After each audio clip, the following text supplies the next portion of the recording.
Hello, my wonderful, beautiful friends. Welcome back to r/ProRevenge, where you'll hear stories about people getting what they deserve. Guys, in this episode, there's 3 pro-revenge stories.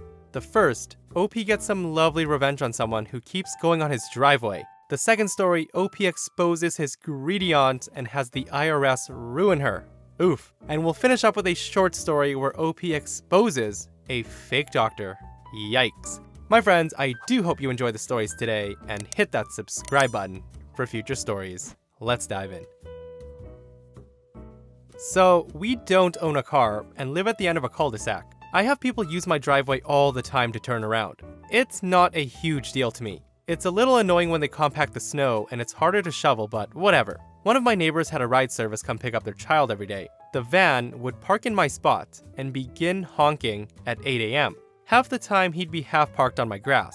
I told my neighbor that I don't overly mind my spot being used, but not if he's gonna honk like that every morning, and especially not if he's gonna drive over what little lawn I have every time. She spoke with him and he ignored it. I spoke with him and got a, "What's your problem, man? It's not like you're using it." To which I repeated that I don't mind him using it if he stays off my grass and does not honk every morning.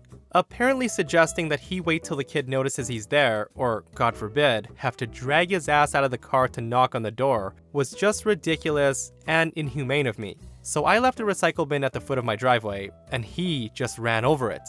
I called the dispatch for the ride service and was told they are subcontractors and technically self-employed, but they'll pass along the message. So I wake up the next day to pounding on my door, and the dude is pissed. He says, "How dare you call my boss, you stupid idiot? What the hell is wrong with you?" I told him, "Well, it's quite simple. You were told not to use my driveway if you were going to drive over my lawn and wake me up every morning. Now get off my doorstep." He then said, "I'll sue you if I lose my job because of you." I told him he's been warned and to not trespass on my driveway or property again. The dude storms off in a huff, spouting obscenities, etc. So this happened on a Thursday. The kids have a PD day the next day, and it's supposed to be one of those delightful Canadian weekends where it drops to minus 40 degrees Celsius. For my American friends, minus 40 are where Celsius and Fahrenheit meet up, so it's friggin' cold. So that night, I grabbed one of my more beat up plastic garbage bins, made sure to plug all the holes with a generous amount of duct tape, stuck a sign on it that read, "Private property, driveway not for public use," and proceeded to fill it to the brim with water. Now, before anyone thinks I'm a jerk willingly to potentially endanger the other kids in the car, I'd like to point out that my neighbor's kid is the first to be picked up, so it's just him in the car. So cue Monday morning. He sees the garbage can, backs up a little more, and defiantly charges the can as if to teach me a lesson, and proceeds to cause some pretty serious damage to the front end of his car. The dude gets out fuming. He calls the cops and comes pounding on my door screaming about how I'm gonna buy him a new car and that I'm about to be arrested. The cop says, "So, let me make sure I understand the situation. He asked you not to park here if you couldn't refrain from honking, then warned you not to park here and put up a barrier. Now you expect him to be charged and pay for damages that you caused yourself to your vehicle in an attempt to destroy his own personal property?"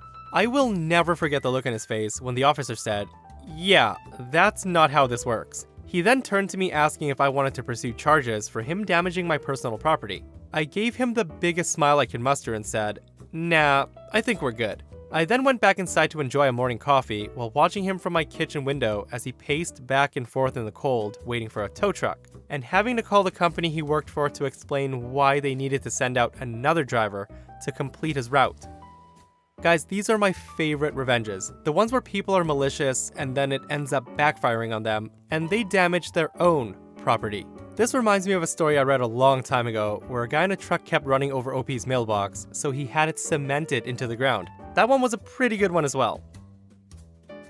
This happened about 5 years ago. My grandma was getting old. She was in her late 80s, early 90s. She had one wish, to not die in a senior home. Easily done, as my grandpa had sold some assets way back when, and then invested the money and let it ride for 30 years. Way back when grandpa died, about 10 years before this, my grandma appointed my dad, this aunt, and my uncle as the trustees of the trust, basically the trusted advisors for her and for her care for the foreseeable future. All was well in the beginning, then my dad moved further away and could not take care of the day-to-day upkeep as the trustee, and to see if my grandma was okay. My aunt Rebecca told her that my uncle Fred, who lived in Arizona, could take over and all would be fine. It was fine for a while.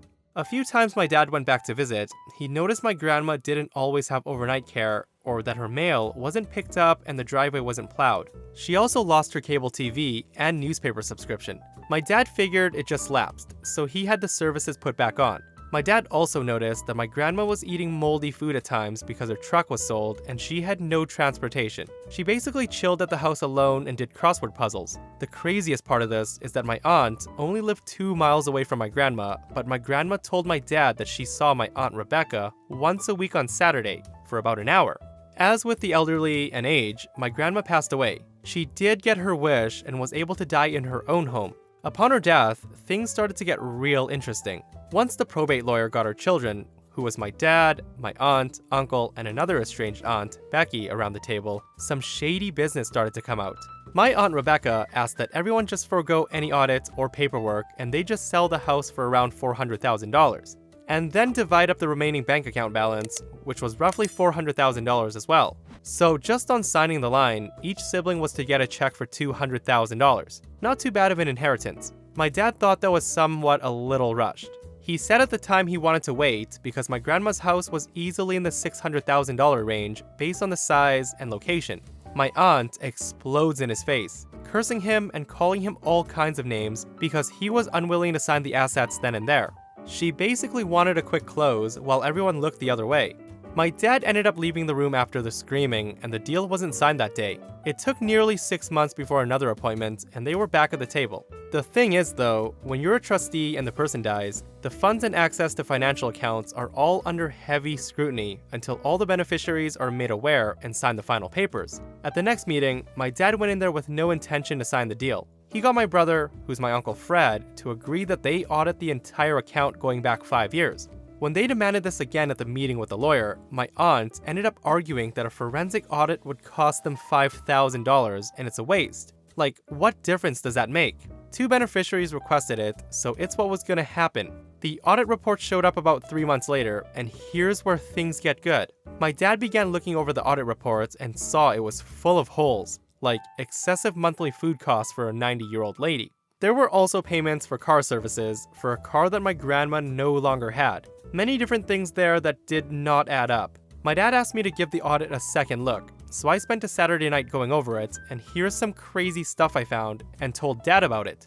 There were monthly food costs of $1,100 to $2,000 for the last 4 years. Telephone bills made for 6 cell phones, and my grandma only has a home phone. Gasoline for a truck that my grandma did not have for like 4 years, and it's easily $400 a month. House repairs paid to my aunt's husband, who owned a construction business. Some house repairs were like $16,000 for a new roof, new garage doors, and home security system, which she didn't have. Grandma paid my aunt to go to Europe twice on vacation. My grandma was paying my estranged Aunt Becky a stipend of $2,000 a month for the last 5 years, as well as her deadbeat son $2,500. Every month they were paid. All the grandkids were to be paid a lump sum of $10,000 upon their 30th birthday. Guess who was paid out? Her kids and my estranged aunt's kids, but not me or my siblings. My grandma gave loans to my Aunt Rebecca for her husband's construction business in return for equity in the company, which amounted to nothing. These loans totaled about $200,000 over 3 years, right around when the housing bust happened. They also sold her assets, like jewelry and whatnot, for cash, because some big-ticket items simply vanished from her house. Armed with all of this, the next probate meeting was interesting. In the time between my grandma's death and the third probate meeting, my aunt's construction business filed for bankruptcy, so that $200,000 in equity my grandma had simply vanished. The probate lawyer was also somewhat concerned, and makes it obvious that this was fraud and breach of fiduciary duty, where my aunt could actually get real prison time. After this, the negotiations were much more favorable. My aunt got nothing. Literally zero. My other aunt only received $25,000 after all the stipend payments, and my father and uncle shared the rest, after all the grandkids received a $10,000 payout. The house was sold to the first offer of $520,000. So that was the regular revenge for any treacherous bitch that ripped off my grandma and had her eating moldy food. And here is the pro. My aunt probably felt bad that she couldn't supplement her lifestyle with grandma's money anymore, but that was the least of her worries. Since she tried to personally rip me off for $10,000, I took it personally. I don't care how tough you are, The IRS is the scariest thing that can happen to a person, and nobody wants to have their money forcibly removed. I did a little research and found the 3949-A. I photocopied my documents, then notarized and sent off the info to the IRS. Maybe 18 months later, I was notified and asked to come to the IRS building for an appointment in my city. The agent went over all the details, what they found in their research, and then asked for a sworn statement. It turns out, my aunt did not declare something like $1.2 million in additional income over 5 years, and as such, she owed the IRS around $420,000 plus penalties. There was no way she was ever going to pay that back on a teacher's pension after her husband's bankrupt business. Her house was sold, her vehicles were sold, and they left the state. Now my aunt and uncle live in a depressing desert town like this in the southwest. The IRS paid me around $60,000 about 3 months after the appointment. She should have paid that $10,000. So let me get this straight. OP gets paid $60,000 to screw over his aunt. I'd say that's a win. She's definitely a horrible person and deserves everything that came to her.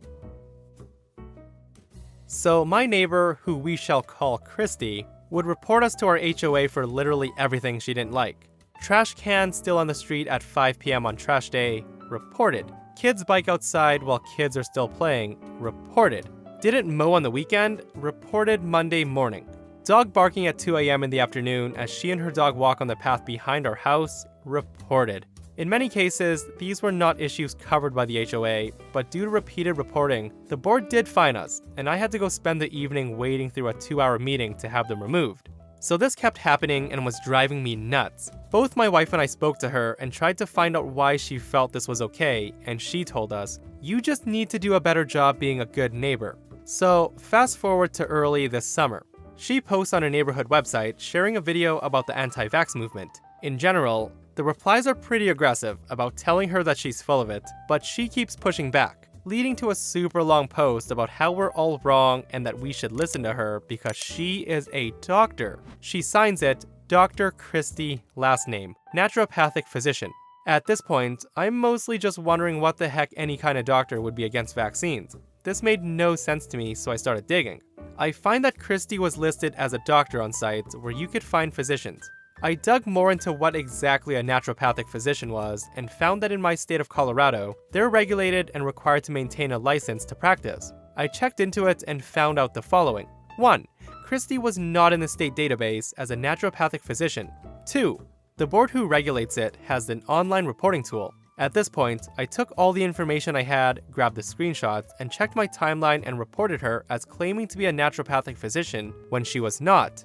This is a hot button topic for me, and because of that and Christy signing her post as Dr. Last Name, I had to dig some. I think doctors of osteopathic medicine are wonderful, as they work to integrate the whole health into the picture with well-researched medical best practices. Naturopathy less so, which is the problem here. One research article is here and breaks down a lot of issues quite well. It's almost 13 years old, but still quite good at explaining valid concerns. I further checked, as Colorado does regulate naturopathy, and I could not find any Christy last names listed there.